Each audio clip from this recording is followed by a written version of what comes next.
हामी चाहिँ एउटा अनेशासक कविता महोत्सवको रूपमा अलिकति भिन्न तरिकाले आज मनाउने प्रयास गरौँ। मलाई खुसी लागेको छ अग्रज कविहरू सिडनीमा चिरपरिचित अनुहारहरू सबैजना आज भेला हुनुभएको छ। सम्पूर्णका मिठा रचनाहरू सुनिएको छ।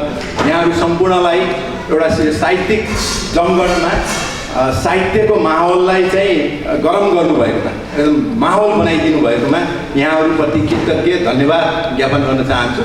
सँगसँगै हामीसँग प्रमुख अतिथिको रूपमा आउनुभएका अनिल पोखरेलज्यू, विशेष अतिथिको रूपमा रहनुभएका हाम्रो ज्ञानबहादुर पौडेलज्यू, जीवराज घिमिरेज्यू, त्रिपुरा पौडेलज्यू, सुमन सङ्गमज्यू लगायत जानकी पौडेलज्यू लगायत हाम्रो राम कोइरालाज्यू, सम्पूर्ण जति पनि यहाँ मैले एउटा सम्मानका साथ लिनुपर्ने नामहरू हुन्छन्, सम्पूर्णको नाम मैले लिँदै मनमनै लिँदै यहाँहरू पनि प्रति पनि म कृतज्ञता प्रकट गर्दै आभार अथवा धन्यवाद प्रकट गर्दै यो कार्यक्रमहरूको निरन्तरता आगामी दिनहरूमा पनि सक्रिय सहभागिता रहेर कार्यक्रमको साहित्यिक सुवास छर्नमा अथवा यसलाई चाहिँ अझ मलजल गर्नमा यहाँहरू सम्पूर्णले चाहिँ योगदान पुर्याउने हुनेछ भन्ने विश्वास राखेको छु।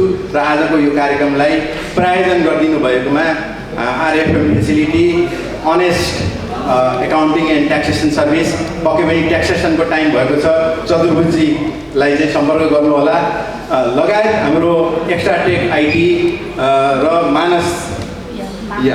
मानसजी हुनुहुन्छ, उहाँलाई पनि यो कार्यक्रमको आर्थिक रूपमा हामीलाई सहयोग गरिदिनु भएकोमा विशेष धन्यवाद दिन चाहन्छु। र आज टोकन अफ लभ